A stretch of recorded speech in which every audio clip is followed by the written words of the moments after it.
In this lesson, we will learn a bit more on reducing inequality in few key points. The main objective of SDG 10, why it matters, its theoretical basis, examples of inequality at the world level provided by UN, examples of inequality at the national level provided by ISTAT and Alma Laurea. What can be done? What is the main objective of SDG 10? To reduce inequalities within countries, among countries, and among generations. Inequalities based on income, sex, age, disability, sexual orientation, race, class, ethnicity, religion, and opportunity continue to persist across the world within countries and among them. Inequality threatens long-term social and economic development, harms poverty reduction, and destroys people's sense of fulfillment and self-worth. This in turn can breed crime, disease, and environmental degradation.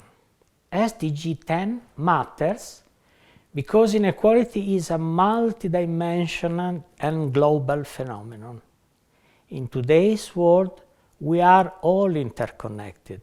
Problems and challenges, be they poverty, climate change, migration, or economic crisis, are never just confined to one country or region.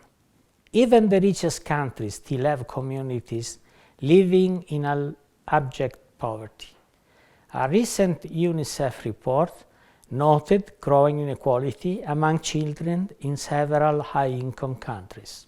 Global inequality affects us all, no matter who we are and where we are from.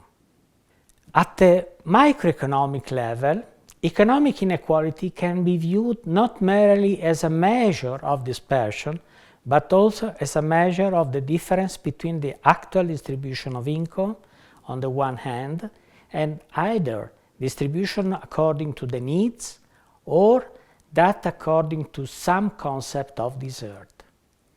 At the macroeconomic level, inequality can be the determining factor for underdevelopment. Moreover, adjustment patterns to the debt crisis of the 1980s have varied significantly among countries. Some developing countries, mostly in Latin America and Africa, adopted restrictive import regime, deflationary government expenditure, and macroeconomic policies, and restraining wage policies, reduced subsidies, and liberalized their domestic markets to reduce their current account deficit, lower inflation, and increase competitiveness.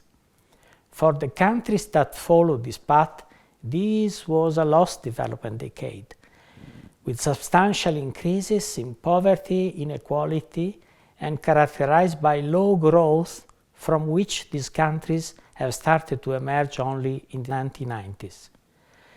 However, inequality is not only an economic phenomenon, but also a multidimensional one, and it affects in different ways different social groups, countries, and generations. We need to know better the specific characteristics and scope of different social groups, also for policy purposes. What are some examples of inequality at the world level coming from United Nations? An estimated 69 million children under 5 years of age will die from mostly preventable causes. Rural women are 3 times more likely to die while giving birth than women in urban centers. Persons with disabilities are the world's largest minority. 80% of them lives in developing countries. Women and girls with disabilities face double discrimination. These are just a few examples, but it is an issue that affects every country in the world. Let's see now some examples of inequality at a national level coming from Italian National Institute of Statistics. 9 are the social groups identified by ISTAT in Italy, grouping individual components in different clusters of families. Low-income households with foreigners, nearly 2 million, 7.1%. Low-income households with only Italian citizens, around 2 million, 7.5%. Traditional households living in the countryside, about 850,000, 3.6%. Households with retired blue collars, 6 millions, 22.7%. White collars, about 4.6 million, 17.8%. Households with high retirement pensions, 2.4 million, 9.3%. Ruling class, a bit less than 2 million, 7.2%. Young blue collars, a bit less than 3 million, 11.3%.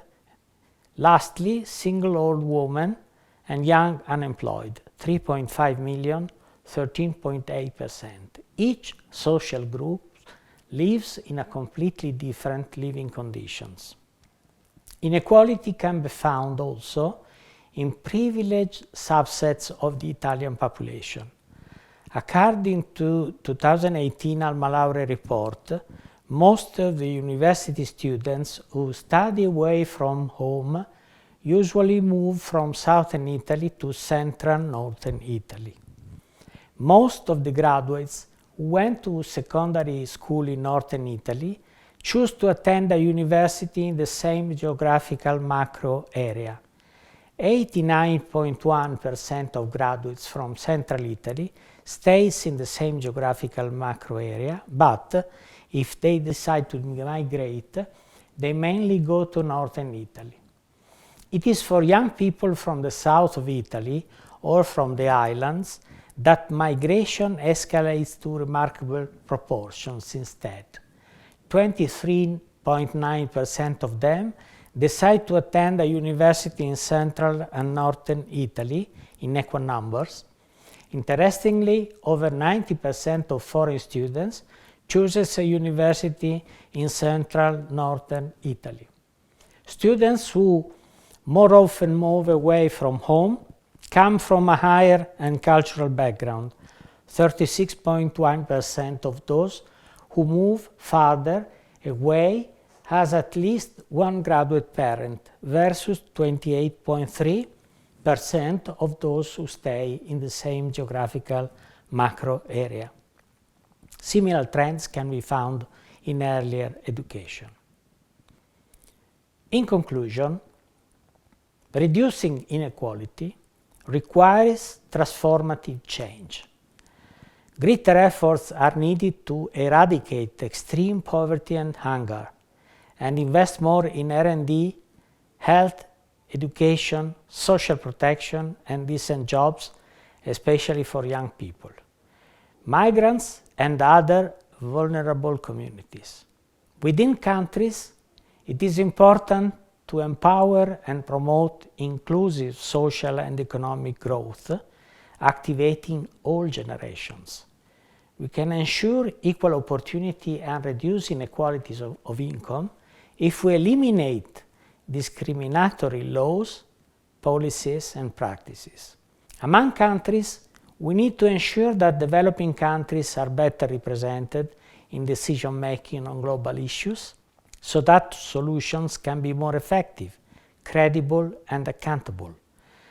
Governments and other stakeholders can also promote safe, regular, and responsible migration, including through planned and well-managed policies for the millions of people who have left their homes seeking better lives.